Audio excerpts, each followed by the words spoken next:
자, 우리 박수 치면서 하나님 앞에 찬양하도록 하겠습니다. 천국은 마치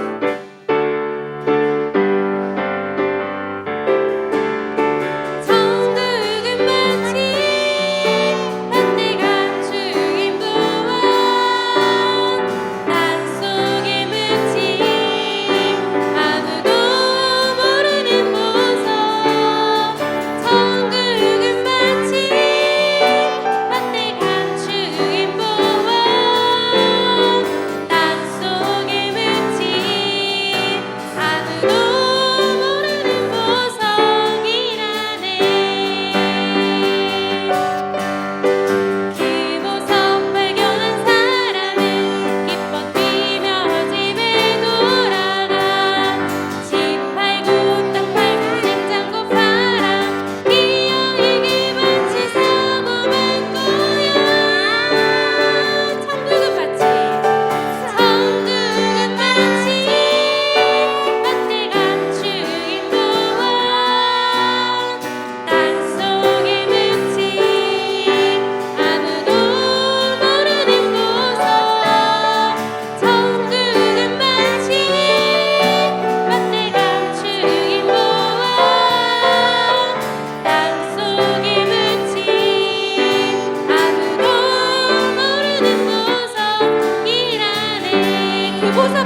함께 기도하며 나아가도록 하겠습니다. 우리의 삶의 그 길 가운데 우리 하나님께서 우리와 늘 동행하고 계심을 믿습니다. 날마다 살아가는 순간마다 하나님께서 우리의 작은 신음에도 귀를 기울이시고 우리의 미래의 먼 계획까지도 하나님께서 함께하여 주시는 것을 믿습니다. 우리 교회 가운데 또 우리 각 사람 한 사람 한 사람의 계획 가운데 하나님께서 이 모든 계획 가운데 선하게 인도하여 달라고 기도하여 주시고 또 우리의 삶을 하나님이 기뻐하시는 하나님 나라를 위한 삶으로 살아갈 수 있도록 하나님 인도해 달라고 이 시간 함께 기도하며 나아가도록 하겠습니다. 기도하시겠습니다. 하나님, 우리를 하나님의 자녀로 삼아주셔서 감사합니다. 우리의 앞길을 우리는 알지 못하지만 하나님께서는 우리의 삶의 순간순간마다 우리가 실패하였다고 느꼈을 때에도 또 우리가 성공하였다고 느꼈을 때에도 언제든지 우리의 형편에 상관없이 늘 함께 동행하여 주시고 우리를 선한 길로 인도하여 주시는 주님 감사합니다. 하나님, 우리가 앞으로 살아갈 많은 날들 가운데 하나님 우리의 큰 믿음을 허락하여 주시고 쓰러지고 힘들 때마다 하나님의 계획 가운데 이 모든 것들이 있다는 것을 믿고 나아갈 수 있도록 하나님 우리에게 힘을 더하여 주시옵소서. 우리 교회 가운데 우리 교회가 앞으로 나아갈 길 하나님께서 함께하여 주시고 하나님께서 선하게 인도하여 주시고 모든 것이 합력하여 선을 이룰 수 있도록 은혜를 더하여 주시옵소서. 하나님, 오늘 예배 가운데 성령 충만케 인도하여 주시며 우리 마음을 온전히 주님께 집중하여서 하나님 기뻐하시는 예배를 드릴 수 있도록 인도하여 주시옵소서. 우리의 삶과 우리의 예배 이 모든 것들을 주님께서 온전히 주관하여 주시고 이 시간 함께하여 주시옵소서. 말씀 가운데 하나님 임하여 주시고 능력의 말씀들이 선포될 때 아멘으로 화답할 수 있도록 하시고 그 말씀이 오늘 이 시간 나에게 꼭 필요한 말씀이 될 수 있도록 은혜를 더하여 주시옵소서. 하나님 선하게 붙들어 주시옵소서. 감사합니다. 예수님의 이름으로 기도합니다. 아멘. 모두 자리에서 일어나셔서 임내 찬양하도록 하겠습니다.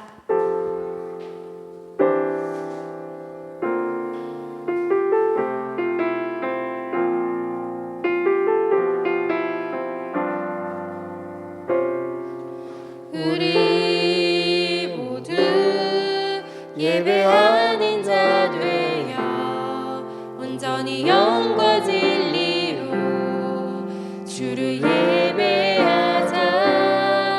주가 우리와 함께 영원히 함께 하시고 마르지 않는 샘물로 우리 채우시리라.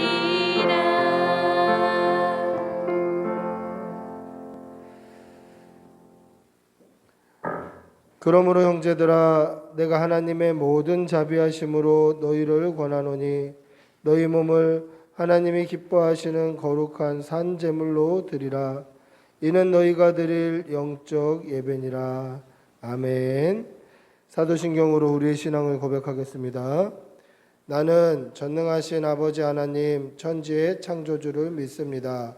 나는 그의 유일하신 아들 우리 주 예수 그리스도를 믿습니다.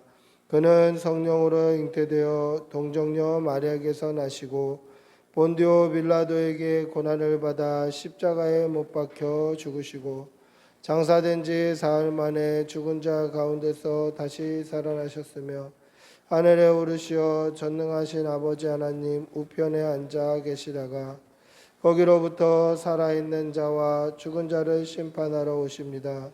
나는 성령을 믿으며 거룩한 공교회와 성도의 교제와 죄를 용서받는 것과 몸의 부활과 영생을 믿습니다. 아멘. 찬송가 36장 찬송하시겠습니다. 찬송가 36장.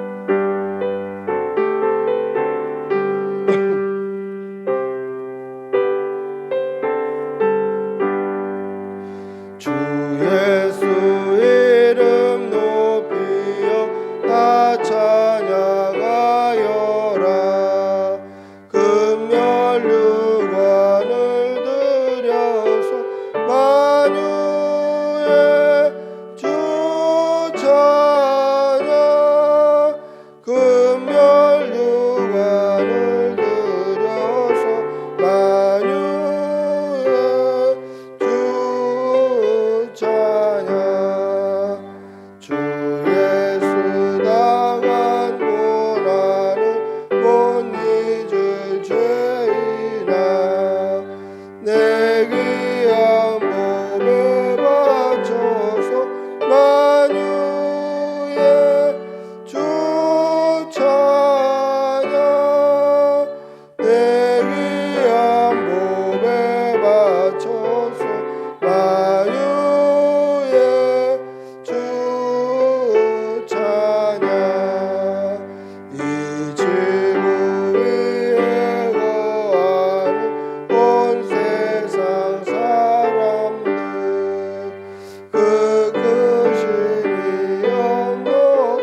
참회의 기도를 드리겠습니다. 사랑의 아버지 하나님, 이 무더운 여름 이 일기 가운데 우리가 건강 잃지 아니하고 하나님 앞에 모여 예배할 수 있게 해주시는 은혜 감사합니다. 하나님, 오늘 지금 이 시간까지 우리를 인도하시고 살피시고 부족한 것을 채우시고 우리를 먹여주셨음에도 우리가 이 시간을 돌아보면 우리의 지난 삶은 불평뿐이었고 원망뿐이었고 죄뿐이었음을 고백합니다. 하나님, 우리의 죄를 깨끗이 씻어 주시옵소서. 예수 그리스도의 그 보혈에 우리의 죄를 도할 때에 우리의 죄를 깨끗하게 하여 주시고 습관적으로 반복적으로 짓는 죄, 하나님, 이 죄의 성질을 해결받을 수 있도록 하나님, 우리의 인성과 우리의 죄된 본성을 변화시켜 주시옵소서. 하나님의 말씀 따라 살지 아니하고 내 욕심과 내 정욕을 따라 살았던 것 용서하여 주시고 서로 사랑하기보다 미워했고 감사하기보다 불평했던 우리의 지난 날을 용서하여 주시옵소서. 지금은 하나님과 나만이 아는 죄를 생각하며 묵묵히 참회의 기도를 계속합니다. 주님, 용서해 주시옵소서. 아버지, 주님, 저를 죄를 주시고 주님, 용서해 주시고 주님, 깨끗게 해주시고 믿음 주시옵소서. 주님, 아버지,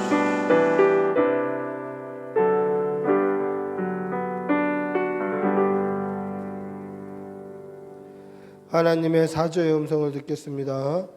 여호와께서 말씀하시되 오라 우리가 서로 변론하자. 너의 죄가 주홍 같을지라도 눈과 같이 이어질 것이요 진홍같이 붉을지라도 양털같이 희게 되리라. 아멘. 자리에 앉으시겠습니다. 찬송가 420장 찬송하시겠습니다.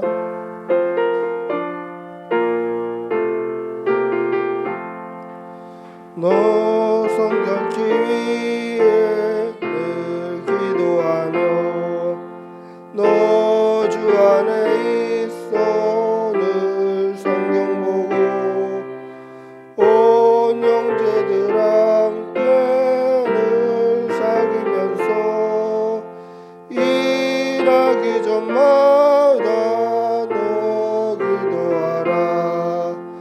너 성결케 위해 내 머리 숙여 처음 미리 계신 내 주께 빌라. 주 사귀어 살며 주 닮으리니 널 보니하다 주 생각하리.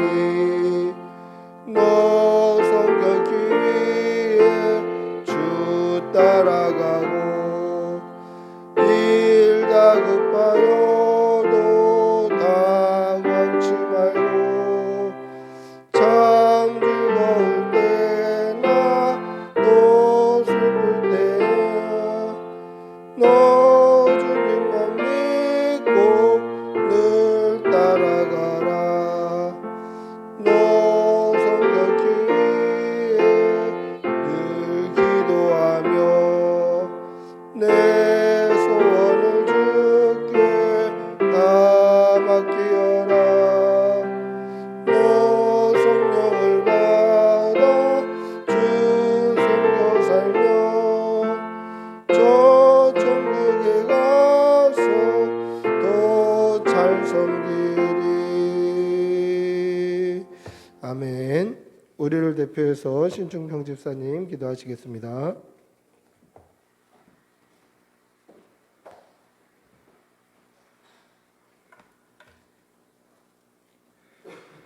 사랑과 은혜가 충만하신 하나님 아버지, 지난 한 주간도 보잘것없는 저희를 지켜주시고 예배의 자리에 나올 수 있도록 인도하심을 감사드립니다.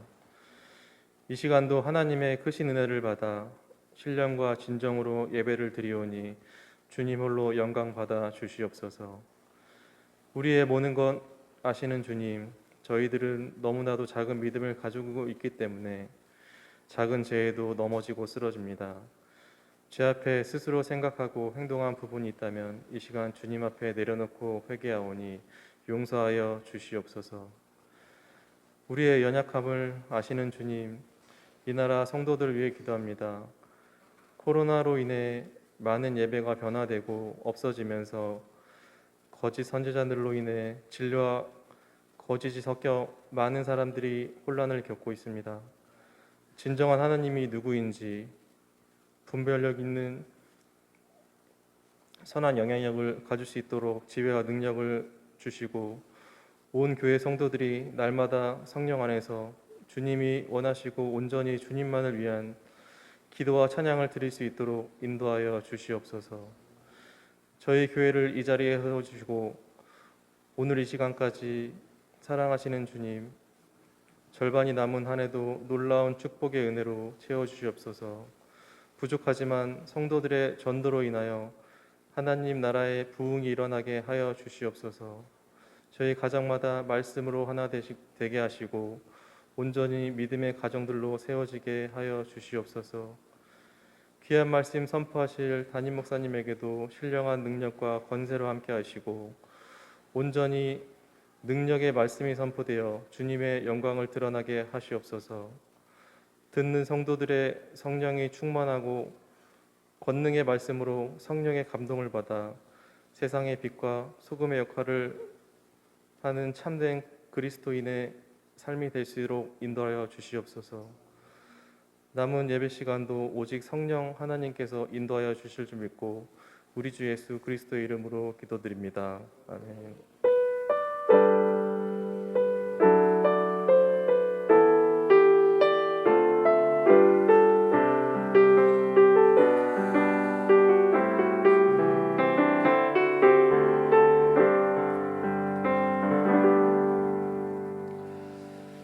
아멘.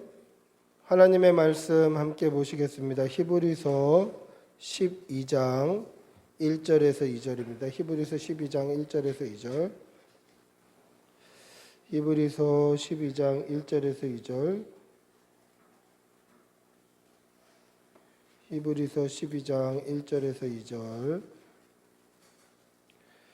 신약성경 367면에 있습니다. 히브리서 12장 1절에서 2절입니다.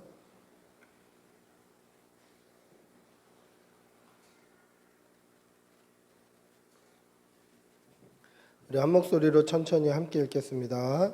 같이 읽습니다. 이러므로 우리에게 구름같이 둘러싼 허다한 증인들이 있으니 모든 무거운 것과 얽매이기 쉬운 죄를 벗어버리고 인내로써 우리 앞에 당한 경주를 하며 믿음의 주요 또 온전하게 하시는 이인 예수를 바라보자. 그는 그 앞에 있는 기쁨을 위하여 십자가를 참으사 부끄러움을 개의치 아니하시더니 하나님 보좌 우편에 앉으셨느니라. 아멘. 할렐루야. 반갑습니다. 우리 옆에 계신 분들하고 한번 인사하시겠습니다. 반갑습니다. 사랑합니다. 네. 여러분 이런 말이 있어요. 법정에서 10명의 변호사보다 1명의 증인이 낫다. 10명의 변호사가 아무리 말을 잘해도 1명의 증인이 갖고 있는 파워는 이기지 못한다라는 거죠. 1명의 증인이 내가 봤다, 이것이 확실하다, 이렇게 얘기하는 한마디의 증언이 이 그 재판의 판도를 바꿀 수도 있다라는 것입니다. 여러분 증인은 뭡니까?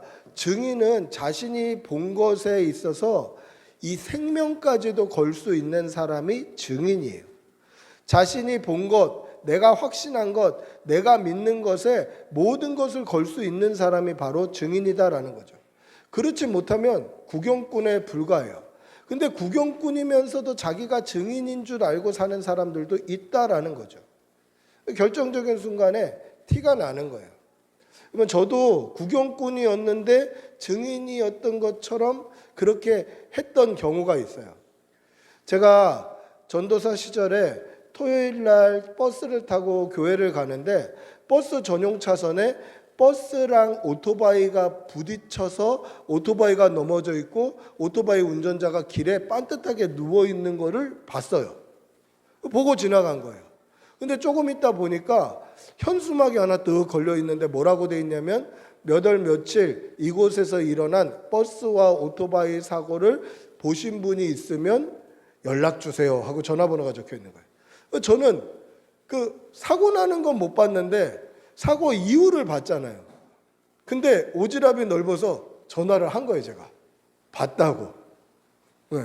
근데 그게 버스 오토바이 사고로 그 대학생 청년이 죽었는데 이 아이가 버스 전용 차선을 위반했는지 버스가 잘못인지 오토바이가 잘못인지를 가려야 되기 때문에 사고 나는 장면을 목격했어야 되는 거예요. 근데 저는 그거는 못 봤는데 사실은 구경꾼이었는데 증인인 척 내가 나를 몰랐던 거예요. 근데 교회 안에서도 이런 사람들이 너무너무 많아요. 증인은 이 내가 믿고 보고 듣고 내가 확신한 것에 대해서 생명을 걸 수 있어야 돼요. 그런데 생명을 걸지도 못하면서 내가 그리스도인인 양, 내가 하나님의 자녀인 양, 내가 성도인 양 그렇게 사는 사람들이 많다라는 것입니다. 여러분, 증인은 자신의 생명도 걸 수 있어야 합니다. 우리가 잘 아는 이 증인이라는 헬라어 단어는 마르투스예요. 한번 따라해 볼까요? 마르투스. 이 마르투스라는 말이 어디 찬양팀 이름도 있고 어디 선교단체 이름도 있고 또 어디 무슨 수련회 제목이 되기도 하고 저도 마르투스라고 써 있는 티셔츠가 있었어요. 수련회 티셔츠가 있었죠. 그런데 이 마르투스라는 뜻이 증인이라는 뜻도 되지만 문맥에 따라 순교자라는 뜻도 있어요. 그러니까 이 같은 단어인데 문맥에 따라 그게 증인으로 번역되기도 하고 순교자라고 번역되기도 해요. 그 말은 뭡니까?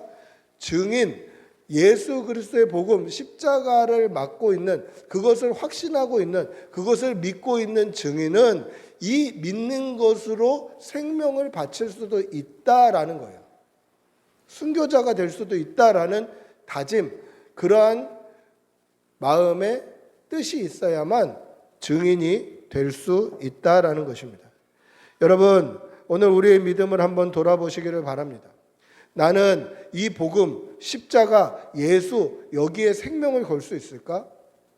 만약에 오늘날 핍박이 있다면, 오늘날 복음 때문에 예수 믿는 것 때문에 교회 다니는 것 때문에 죽인다라고 하는 핍박이 있다면 그래도 나는 오늘 이 시간 교회 나올 수 있을까? 우리의 믿음을 한번 돌아보시기를 바랍니다. 여러분, 실제로 초대교회 때는 많은 증인들이 있었습니다. 오늘 말씀에 보면 뭐라고 되어 있습니까? 우리에게 구름같이 둘러싼 허다한 증인이 있다라고 기록되어 있습니다. 구름같이 둘러싼 허다한 증인이 있다. 이 말은 구름같이 둘러싼 허다한 사람들이, 많은 사람들이 예수님께서 십자가에 달려 죽으시는 걸 보았고, 예수님께서 다시 살아난 것을 보았고, 예수님께서 다시 하늘로 올라가는 것을 보았다라는 거예요. 그 사람이 한두 명이 아니라 구름같이 둘러싼 허다한 많은 사람들이 예수님께서 십자가를 지시는 것을 보았고, 십자가에 달려 돌아가시는 것을 보았고, 십자가에 달려 죽으실 때에 하늘이 까맣게 변하는 것을 보았고, 그리고 예수님께서 다시 살아나셔서 제자들에게 나타나시는 것을 보았고, 예수님이 다시 하늘로 올라가는 것을 많은 사람들이 보았다라는 것입니다.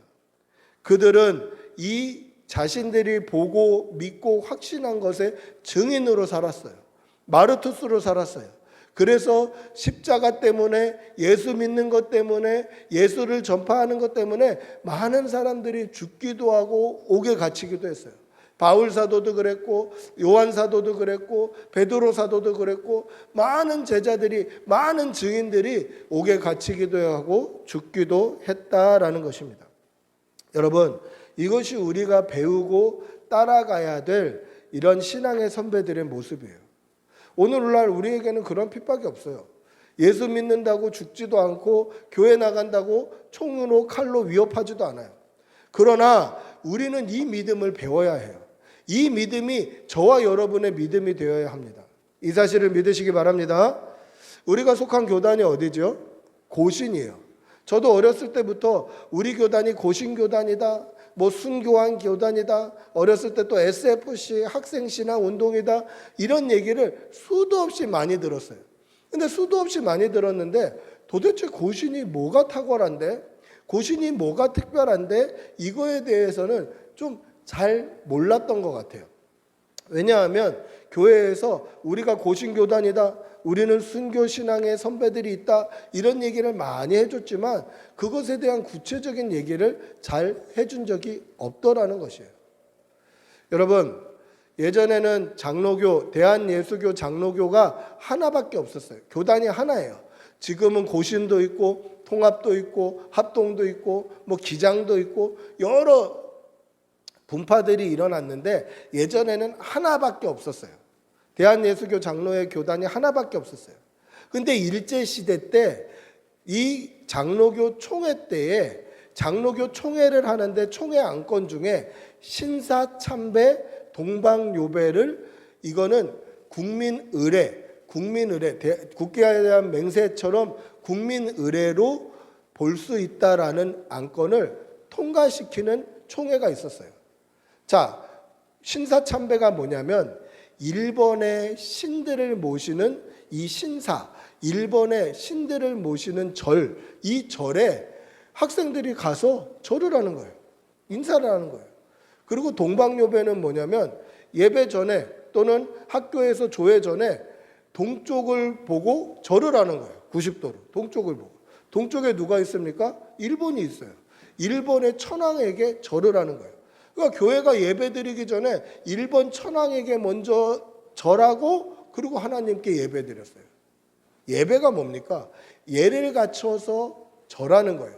그러니까 일본 천황에게 먼저 절하고 하나님께 절했다라는 거죠. 이거를 교회에서 수용하고 있었어요. 그런데 이것을 반대하는 목사님들도 계셨어요. 장로교 안에. 근데 이것을 이제 법으로, 장로교 헌법으로 땅땅땅 이렇게 헌법으로 도장을 찍으려는 총회가 일어난 거예요. 근데 그 총회에는 일본 군인들이 뒤에 쭉 서 있는 거예요. 총을 메고. 누구든지 반대하면 그 자리에서 쏜다, 이러고 있는 거예요. 그래서 총회장이 어떻게 결의했냐면, 자, 신사참배, 동방요배는 이거는 우상숭배가 아니라 국민의례입니다. 그래서 이거는 교회에서도 할 수 있습니다 라고 안을 내고, 자, 회의 때 어떻게 하냐면 가하시면 예하시고 부하시면 아니요 하십시오, 이렇게 가부를 물어요. 동의하면 맞다고 생각하면 네 라고 대답하시고 아니라고 생각하면 아니요 하십시오, 이렇게 가부를 묻는데, 자, 가하시면 예하십시오, 그러니까 예하는 사람 몇 명 있었어요. 그럼 아니요를 물어봐야 되는데 그걸 묻지 않고 땅땅땅 도장을 찍어버렸어요. 그래서 거기서 그것을 반대하는 목사님들이 일어났어요. 나는 신사참배, 동방요배, 이거는 우상숭배라고 생각합니다. 나는 아니라고 생각합니다. 막 목사님들이 일어나자 그 자리에서 일본 순사들이 그들을 잡아서 감옥에 가둬버렸어요. 감옥에서 고문을 당하고 욕을 먹고 힘들게 감옥살이를 하다가 돌아가신 분들도 계셨어요. 그러고 이제 해방이 돼서 감옥에 갇혔던 그 목사님들이 추록을 해서 다시 장로교 총회로 들어와서 그때 목사님들이 우리가 그때 신사참배했던 거, 동방요배 가결했던 거 우리가 회개하자. 그거 우상숭배였다. 뭐 그때 총칼 앞에 어쩔 수 없지만 우리가 이제는 회개해야 된다, 이렇게 외치셨어요. 근데 장로교 총회에 힘 있는 목사님들은 그때 그것을 동의했던 목사님들이에요. 그러니까 힘 있는 목사님들이 그 소수의 감옥 갔다 온 목사님들을 쫓아냈어요. 나가라. 당신들은 이제 제명됐다. 감옥살이 했기 때문에 이제 우리 교단 목사가 아니다 라고 쫓아냈어요. 이 쫓겨난 목사님들이 모여서 만든 교단이 우리가 속한 고신교단이에요. 우리는 하나님의 말씀에 비추어 보면 그것은 우상숭배입니다. 우리는 말씀 중심이기 때문에 말씀에 비추어 보면 우상숭배입니다. 우리는 그것에 생명을 걸어야 됩니다 라고 외쳤던 신앙의 선배들은 순교했던 선배들이었어요. 이 신앙의 선배들의 좋은 신앙을 물려받은 게 우리 고신교단이에요. 근데 그들의 신앙이지 우리 신앙이 아니에요. 그들의 믿음이었지 우리 믿음이 아니에요. 물론 아름답고 좋은 신앙의 선배들을 우리가 가지고 있지만 그것은 그 선배님들의 믿음이에요. 그럼 중요한 게 뭡니까? 이게 우리의 믿음이 돼야 돼요. 하나님, 저도 하나님의 말씀에 생명 걸 수 있게 해주십시오. 하나님, 저도 하나님의 말씀에 생명 걸 수 있게 해주십시오. 이것이 우리의 믿음이 되어야 한다라는 것입니다. 여러분, 이 믿음으로 살아내시는 여러분들이 되시기를 바랍니다. 오늘 우리가 읽은 본문을 통해서 어떻게 하면 증인의 삶을 살 수 있을까? 어떻게 하면 하나님의 말씀, 복음에 생명을 걸 수 있을지 돌아보시는 여러분들이 되시기를 바랍니다. 첫 번째, 증인의 삶은 모든 무거운 것과 얽매이기 쉬운 죄를 벗어버리는 것입니다. 여러분, 장거리 선수들은요, 몸이 굉장히 가벼워요. 삐싹 말라있고 몸을 굉장히 가볍게 합니다. 왜냐하면 장거리를 뛸 때에 몸이 무거우면 이게 너무 컨디션 차이가 많이 나요. 그래서 이 마라톤 선수들이 입는 옷은 1kg가 안 돼요. 위아래 다 합쳐도 1kg가 안 돼. 그리고 땀을 흡수하지 않는 원단을 써요. 땀을 흡수하면 땀 때문에 점점 무거워지니까 땀을 흡수하지 않는 원단을 쓰고 1kg가 안 되는 그런 옷을 입어요. 왜 그렇죠? 장거리를 지치지 않고 뛰기 위해서 그래요. 여러분, 따라서 우리 성도들은요, 우리의 믿음 생활이 장거리 달리기와 같다라고 생각해야 돼요. 우리의 믿음 생활은 장거리 달리기와 같아요. 그래서 얽매이기 쉬운 죄를 벗어버려야 돼요. 얽매이기 쉬운 죄를 벗어버린다. 이 말은 뭐냐면 죄는 하나님과의 거리감을 만들어버려요. 제가 죄가 있으면 이 앞에 와서 설교를 할 때 하나님의 말씀을 전할 때 제 속에서 야, 네가 죄인인데 무슨 하나님 말씀을 전한다고 그래. 네가 죄인이면서 무슨 기도를 한다고 그래. 이런 죄책감의 소리가 막 들려요. 그래서 하나님의 말씀을 전할 때 하나님은 성령 충만하게 해주십시오. 용서해 주십시오. 깨끗하게 해주십시오. 거룩하게 해주십시오. 이렇게 내 마음을 먼저 엄청나게 다지고 올라와야 돼요. 하나님과의 거리감을 나타내니까. 이 하나님과의 거리감을 만드는 죄책감이 얽매인다라는 표현이에요. 내가 하나님께 나아가야 되는데 하나님께 나아가지 못하게 나를 붙잡고 있는 죄, 이것이 얽매인다라는 표현이에요. 따라서 우리는 무거운 죄, 얽매이는 죄, 특별히 습관적으로 짓는 죄들을 벗어버려야 돼요. 습관적으로 짓는 죄들을 벗어버려야 돼요. 여러분, 이 죄가 벗어지지 않으면 성령 충만할 수 없어요. 제가 뭔가 마음에 꺼리끼는 게 있고 힘든 게 있으면 먼저 입으로 불평과 원망부터 나와요. 새벽에 기도하러 나오면서 새벽 기도 때 아유 좀 빨리 가야 되는데 하고 딱 하는데 저 앞에 새로 생긴 신호등에 빨간불 딱 켜져 있으면 그때부터 막 불평이 나와요. 감사가 사라져버려요. 왜 그렇습니까? 성령 충만하지 않으면, 하나님과 가까워지지 않으면 죄에 얽매이기 때문에 그래요. 하나님께 나아가는데 브레이크가 걸리기 때문에 그래요. 그래서 오늘 말씀에 뭐라고 되어 있습니까? 모든 무거운 것과 얽매이기 쉬운 죄를 벗어버려야 된다. 여러분, 이것이 증인의 삶이에요. 다 벗어버리고 하나님 앞에 나아가는 것. 우리의 모든 죄의 성질, 모든 죄의 본능, 모든 죄의 본성들을 다 벗어버리고 하나님 앞에 믿음으로 나아가는 성도들이 되시기를 축복하고 기도합니다. 할렐루야. 두 번째는 우리 앞에 당한 경주를 하는 것입니다. 히브리서 저자가 말하고 있는 그 우리 앞에 당한 경주가 무엇입니까? 예전 성경에는 우리 앞에 당한 경주를 경주하며 그렇게 되어 있습니다. 그럼 이 경주가 뭘까? 여러분, 우리가 말씀을 한번 찾아볼까요? 고린도전서 9장 24절 25절입니다. 고린도전서 9장 24절 25절. 고린도전서 9장 24절 25절입니다.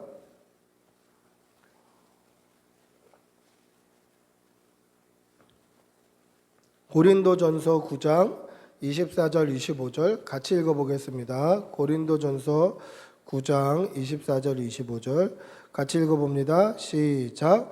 운동장에서 다름질하는 자들이 다 달릴지라도 오직 상을 받는 사람은 한 사람인 줄 너희가 알지 못하느냐. 너희도 상을 받도록 이와 같이 다름질하라. 이기기를 다투는 자마다 모든 일에 절제하나니 그들은 썩을 승리자의 관을 얻고자 하되 우리는 썩지 아니할 것을 얻고자 하노라. 아멘. 히브리서에 나와 있는 경주가 뭘까? 이것을 바울 사도는 고린도전서에 뭐라고 되어 있냐면 다름질이다라고 얘기를 해요. 달리기 경주다라고 얘기하는 거예요. 여러분, 올림픽의 꽃이 뭡니까? 올림픽의 꽃. 올림픽의 꽃은 마라톤이에요. 왜 마라톤을 올림픽의 꽃이라고 하냐면 올림픽에 수많은 종목이 있지만 그 종목들 중에 가장 마지막에 하는 종목이 마라톤이에요. 마지막 종목이 마라톤이에요. 그러다 보니까 마라톤 경기가 끝나면 폐회식을 해요. 그래서 그것을 올림픽의 꽃이라고 그래요. 여러분, 우리나라 마라톤 선수 중에 마라톤 선수 하면 누가 먼저 생각이 납니까? 황영조가 생각이 나죠. 몬주익의 영웅 황영조. 왜 황영조가 생각이 나죠? 92년도 바르셀로나 올림픽 때 금메달을 땄어요. 황영조가. 그리고 뭐 두 번째로 생각나는 사람 누굽니까? 뭐 이봉주가 생각나죠. 근데 재미있는 것은 이봉주는 금메달을 못 땄어요. 올림픽에서. 근데 그들의 수상 내역을 보면 황영조는 92년도 바르셀로나 올림픽 금메달, 그다음에 94년도 아시안 게임 금메달이 2개밖에 없어요. 황영조는. 근데 이봉주는 세계적인 마라톤 대회, 히로시마 마라톤 대회 우승, 보스턴 마라톤 대회 우승, 아시안 게임 우승, 뭐 세계적인 마라톤 대회를 다 쓸었어요. 근데 뭐만 없냐면 올림픽에서 은메달밖에 없어요. 그러니까 수상 내역을 보면 황영조는 2줄밖에 없고 이봉주는 페이지가 넘어가요. 수상 내역을 보면. 그런데 이봉주보다 황영조를 먼저 떠올리는 이유가 뭡니까? 금메달을 땄기 때문에 그래요. 1등을 했기 때문에 그래요. 혹시 마라톤은 누가 생각납니까? 여러분들한테 물어봤을 때 송기정 선수요 이렇게 하는 사람들도 있었나요? 어르신들은 송기정 선수가 생각날 수가 있죠. 일제시대 때 마라톤으로 금메달을 딴 대한민국 조선인 최초의 금메달리스트. 일장기를 걸고 올라갔던 게 부끄러워서 그 일장기를 그 당시에는 우승하면 월계수 묘목을 줬는데 그 월계수 묘목으로 일장기를 가렸던 이 송기정 선수. 이분도 왜 떠오릅니까? 그것은 금메달을 땄기 때문에 그렇다라는 것이죠. 여러분, 이 고린도 전서 9장을 쓸 때에 바울 사도가 이 로마의 마라톤 경기 또는 로마의 달리기 경기를 생각했을 수도 있어요. 이 로마는 굉장히 운동 경기에 몰입했던 그러한 나라였습니다.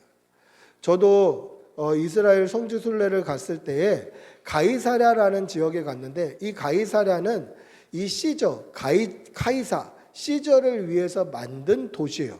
그러니까 로마처럼 돼 있어요. 가이사랴가 굉장히 화려했던 도시예요. 그리고 어떻게 그 시대 때 이런 걸 지었지 할 정도로 물 위에다가도 건물을 막 지어놓은 자리가 지금도 있어요.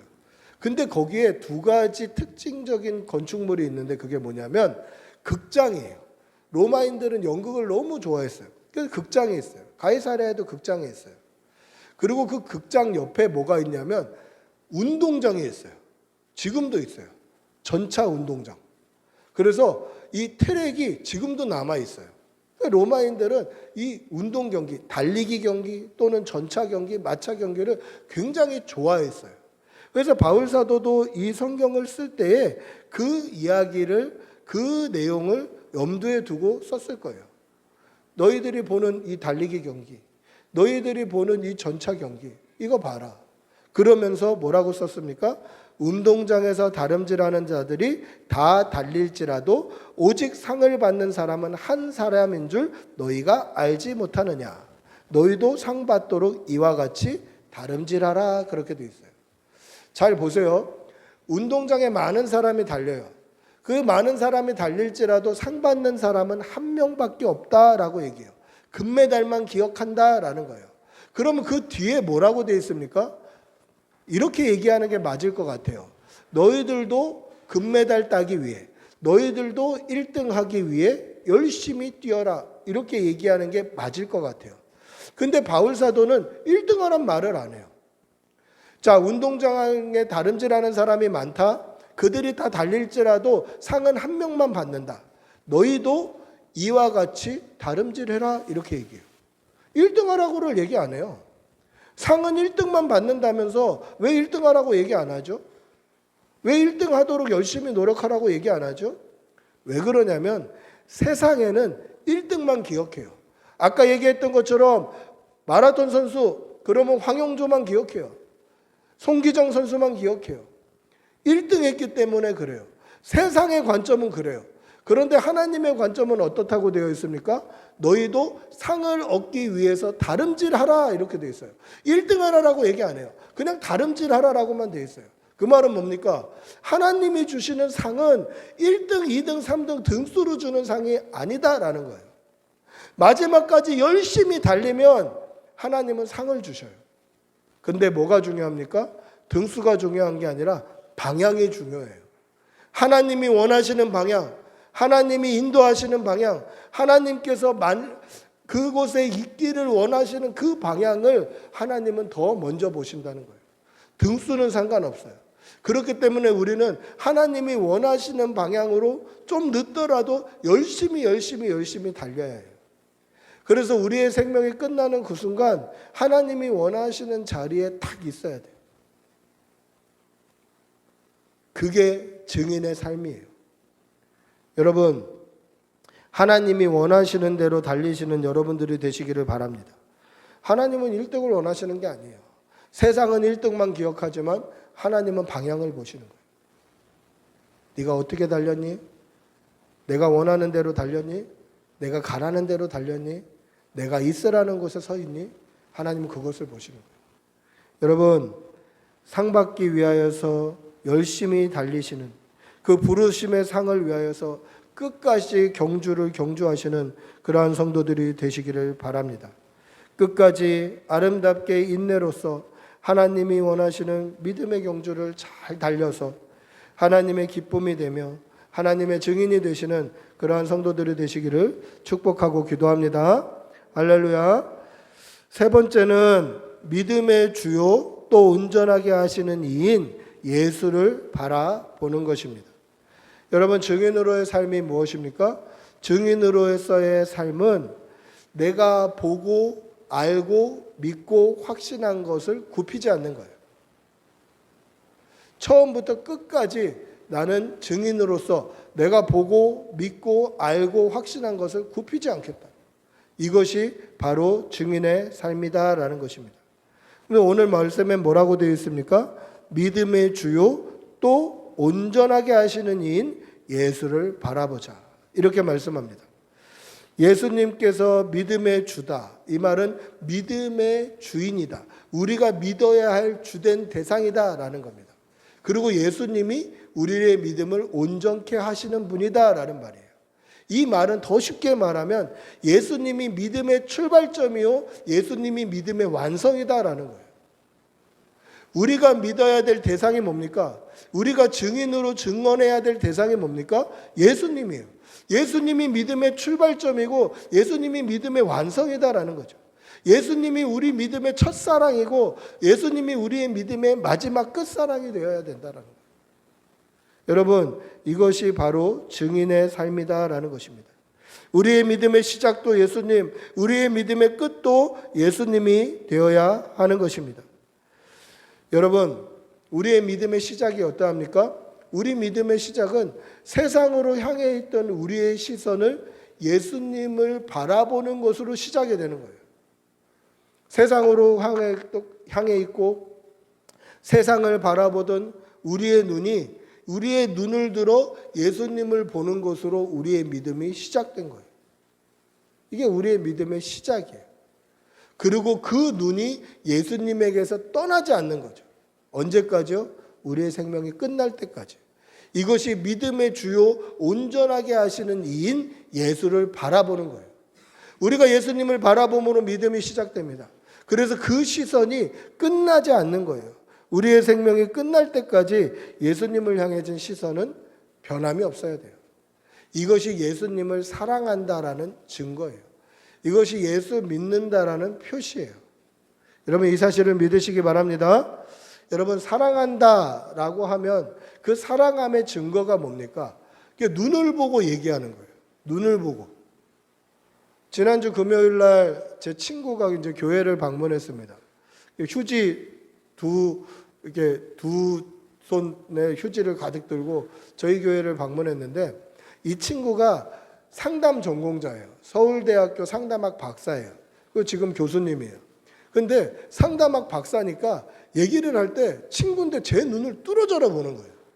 네, 저도 상담을 배웠지만 너무 부담스러운 거예요. 너무 애정이 뚝뚝 떨어지는 거예요. 그 친구가 저를 얼마나 좋아하는지 알아요. 저희 셋째가 그렇게 됐을 때 하나님의 부름을 받았을 때 그 이야기를 듣자마자 아침 일찍 전화를 해서 아무 말 안 하고 통곡을 했던 친구예요. 그래서 제가 달래줬어요 오히려. 근데 그 친구가 눈을 뚫어져라 보더라고요. 그러니까 대화를 하면서도 이 친구가 나를 너무 좋아하는구나. 너무 사랑하는구나.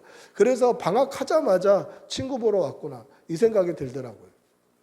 여러분 사랑한다고 얘기하면서 눈을 쳐다보지 않고 얘기하면서 핸드폰만 보고 있고 이러면 사랑한다는 말을 믿을 수 있을까요?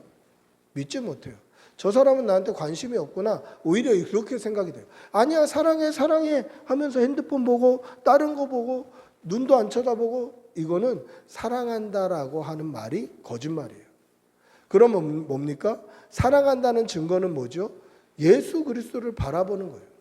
세상으로 향해 있던 우리의 시선을 들어서 믿음의 주를 보았던 그 처음 봤던 그 사랑이 우리의 믿음이 시작이라면 그 시선이 떠나가서는 안 돼요. 잠깐 다른 거 볼 수 있죠. 그러나 다시 돌아와야 돼요. 다시 예수님께 맞춰져야 돼요. 언제까지요? 온전하게 하시는 이인 예수. 즉 우리의 생명이 끝날 때까지. 기억하십시오. 예수님을 믿는 믿음의 시작도 예수님을 바라보는 것이고 예수님을 믿는 믿음의 완성도 예수님을 바라보는 것임을 믿으시기 바랍니다.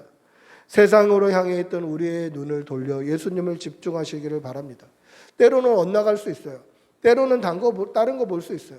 때로는 다른 거에 집중될 때도 있죠. 저도 그렇습니다. 그러나 다시 돌려 예수님께 집중하고 다시 돌려 예수님을 바라보는 그러한 성도들이 되시기를 바랍니다. 할렐루야. 우리의 믿음의 시작 그리고 우리의 믿음의 완성이 예수님을 바라보는 것인 이유가 있어요. 왜 이렇게 예수님을 바라보아야 할까? 그 이유가 무엇입니까? 우리 오늘 읽었던 본문 2절 한번 다시 읽어볼까요? 히브리서 12장 2절입니다. 다시 읽어보겠습니다. 시작. 믿음의 주요 또 온전하게 하시는 이인 예수를 바라보자. 그는 그 앞에 있는 기쁨을 위하여 십자가를 참으사 부끄러움을 개의치 아니하시더니 하나님 보좌 우편에 앉으셨느니라. 할렐루야. 왜 예수님을 바라보아야 합니까?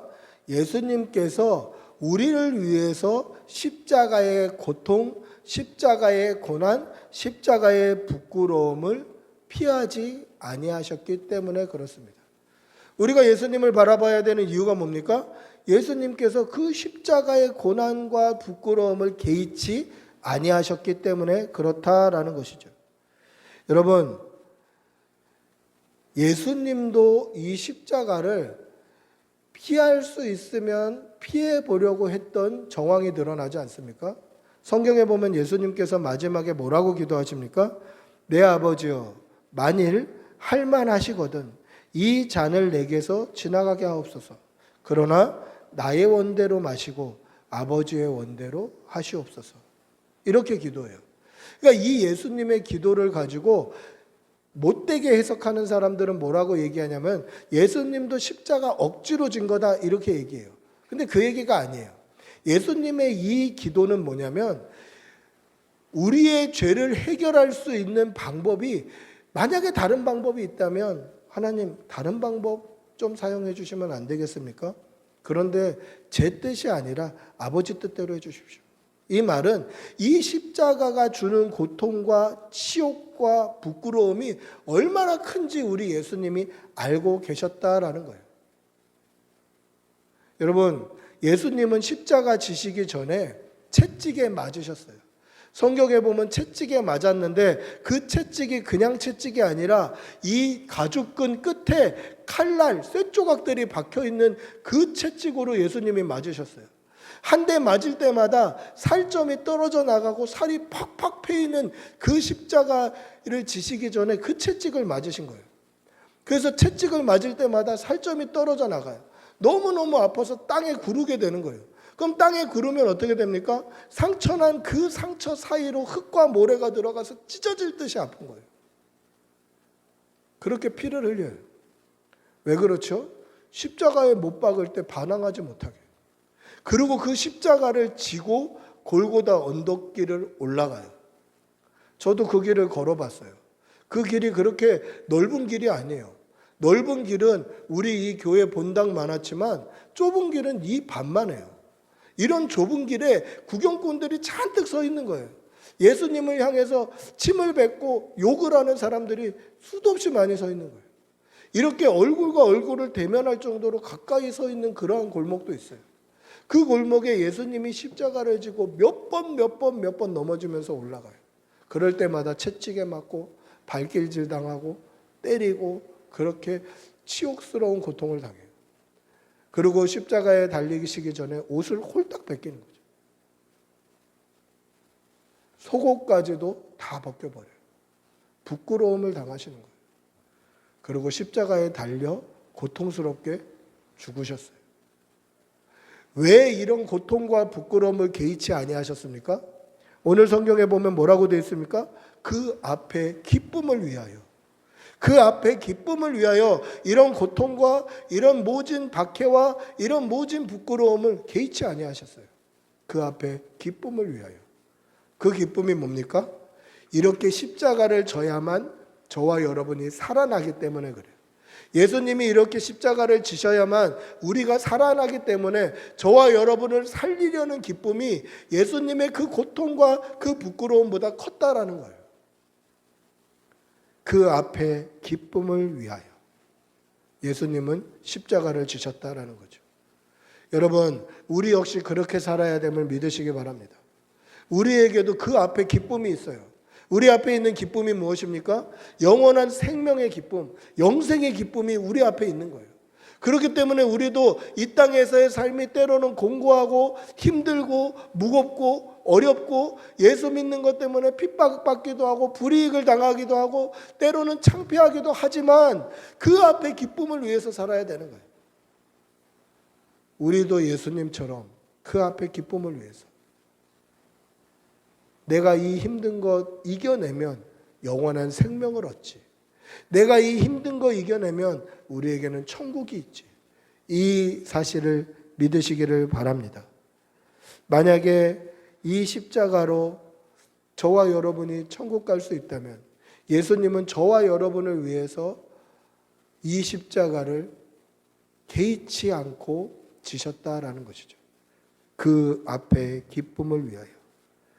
여러분, 우리 역시 예수님을 위하여 그 앞에 기쁨을 위하여 믿음으로 살아내는 성도들이 되시기를 바랍니다. 이것이 증인의 삶입니다. 때로는 힘들고 어렵고 불편하고 창피한 일이 있다 할지라도 영원한 생명, 그 앞에 기쁨을 위하여 살아가시는 성도들이 되시기를 축복하고 기도합니다. 말씀을 맺습니다. 오늘 우리는 이 땅에서 증인으로 살아야 됩니다. 우리가 알고 믿고 배우고 확신한 예수 그리스도 십자가의 증인으로 살아야 합니다. 증인은 이 우리가 알고 믿고 확신하고 배우는 이것 때문에 생명까지도 걸 수 있어야 합니다. 우리는 그 앞에 기쁨을 위하여 생명을 거는 증인의 삶을 살기로 다짐하는 성도들이 되시기를 축복하고 기도합니다. 우리 한번 같이 기도하겠습니다. 같이 기도할 때에 하나님, 우리도 증인으로 살게 하여 주시옵소서. 그 앞에 기쁨을 위하여 생명을 버리셨던 우리 예수님처럼 우리도 천국 영원한 생명, 그 앞에 기쁨을 위해서 우리의 생명까지도 하나님 앞에 내어놓는 믿음을 주시옵소서. 우리 한번 주님의 이름 부르고 같이 기도하겠습니다. 주님, 아버지 인도하여 주시옵소서. 우리의 믿음을 돌아보게 하여 주시옵소서. 하나님, 우리의 믿음을 돌아보게 하여 주시옵소서. 나는 그 앞에 기쁨을 위하여 살고 있는지 아버지, 우리의 믿음을 돌아보게 하여 주시옵소서. 믿음 주시옵소서. 믿음 주시옵소서. 하나님, 생명 다하여 살 수 있도록 믿음 허락하여 주시옵소서. 주님, 예수님께서 그 앞에 기쁨을 위하여서 십자가의 모진 고난과 하나님 그 어려움들을 다 내려놓으셨던 것처럼 우리 역시 그 앞에 기쁨을 위하여서 영원한 생명을 위하여서 영생을 위하여서 하나님, 우리도 생명 바쳐서 생명 바쳐 기도할 수 있도록 은혜 주시옵소서.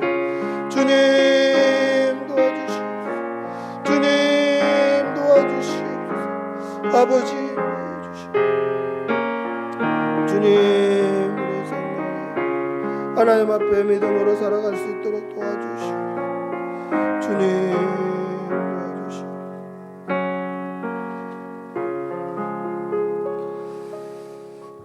믿음의 주요 또 온전하게 하시는 이인 예수를 바라보자.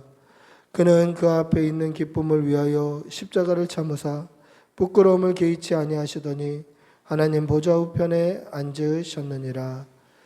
사랑의 아버지 하나님, 우리도 우리 앞에 있는 기쁨, 영원한 생명, 구원의 소망을 우리의 기쁨으로 삼고 이 땅에서 순간순간 당하는 어려움과 때로는 부끄러움을 믿음으로 감당해 이길 수 있도록 은혜 내려 주시옵소서. 이 믿음으로 우리의 생명과 바꾸어도 아깝지 않은 그러한 예수님 닮은 성도들이 다 되게 하여 주시옵소서. 감사를 드리며 우리 주 예수님의 이름으로 기도드리옵나이다. 아멘. 찬송가 421장 찬양하시면서 준비하신 예물 하나님 앞에 올려드립니다.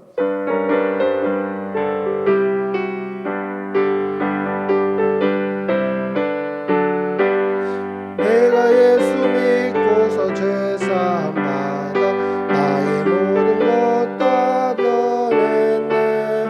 지금 내가 가는 길 천국 길이요 주의 피로 내 죄가 씻겼네. 나의 모든 것 변하고 그 피로 구속받았네. 하나님은 나의 구원 되시오니 내게 정죄함 없겠네. 주님 맑은 빛 대서 음에 치니 나의 모든 것 다 변했네. 지금 내가 앞에 온 정들이 주의 공로 의지하니세. 나의 모든 것 변하고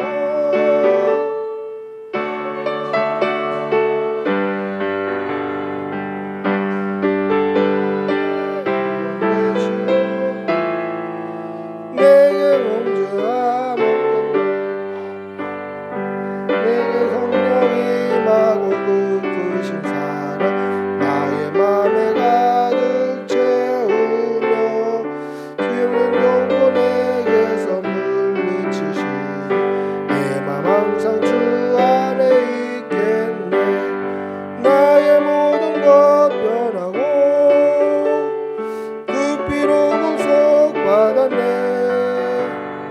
하나님은 나의 구원 되시오니 내게 정죄함 없겠네. 기도하시겠습니다. 사랑의 아버지 하나님, 오늘도 좋은 날 주시고 이렇게 예배할 수 있게 해주신 은혜 주셔서 감사합니다. 하나님 앞에 받은 은혜가 너무도 크고 많고 감사하여서 주님 앞에 나올 때 빈손으로 나오지 않고 예물 올려드립니다. 이 예물이 쓰이는 곳에 하나님의 나라가 서게 하여 주시고 드린 손길에는 1000배의 복으로 갚아 주시옵소서. 여러 가지 모양으로 목적에 맞게 하나님 앞에 감사 예물, 또 11조, 또 여러 가지 모양으로 예물 올려드립니다. 하나님 기쁘게 흠양하여 주시고 우리에게 필요한 쓸 것들이 끊어지지 아니하도록 늘 채워 주시옵소서. 성도의 가정과 그 직장과 사업장과 일터와 그 자녀들 위해 늘 하나님께서 은혜를 베풀어 주시옵소서. 간절히 바라옵고 우리 주 예수님의 이름으로 기도드리옵나이다. 아멘. 광고 말씀드리겠습니다. 자세한 광고는 주보를 참조해 주시기 바랍니다. 오늘 양육 훈련이 있습니다. 다음 주 예배 기도는 유지수 집사님입니다. 우리 모두 일어나셔서 주님 다시 오실 때까지 찬양하시고 축도로 예배를 마치겠습니다.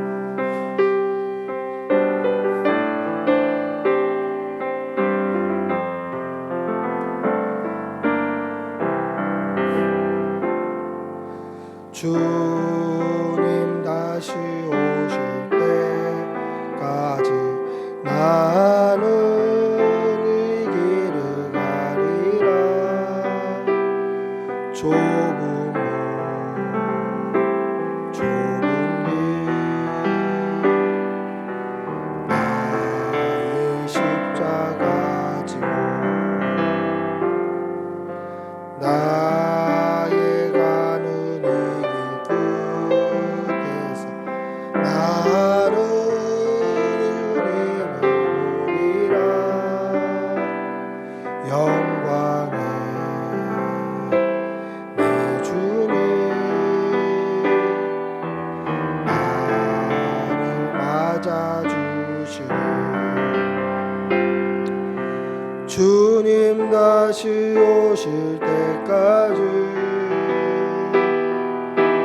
나는 일어나 달려가리라. 주의 영광 온 땅과 나는 일어나 노래하리. 내 사모하는 주님 온 세상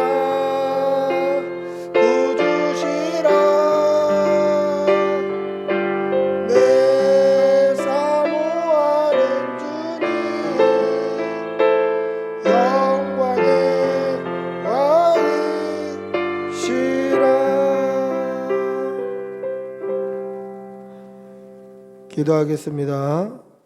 주 예수 그리스도의 은혜와 하나님의 사랑과 성령의 교통하심이 그리스도의 증인으로 살아가기를 다짐하는 여기 모인 모든 주의 백성들과 그 가정과 모든 일터와 가족과 자녀들 위해 지금부터 영원히 함께 있을지어다. 아멘. 주님 도와주시옵소서. 성령을 부어주시옵소서. 믿음 주시옵소서. 성령 충만케 하여 주시옵소서. 하나님의 은혜를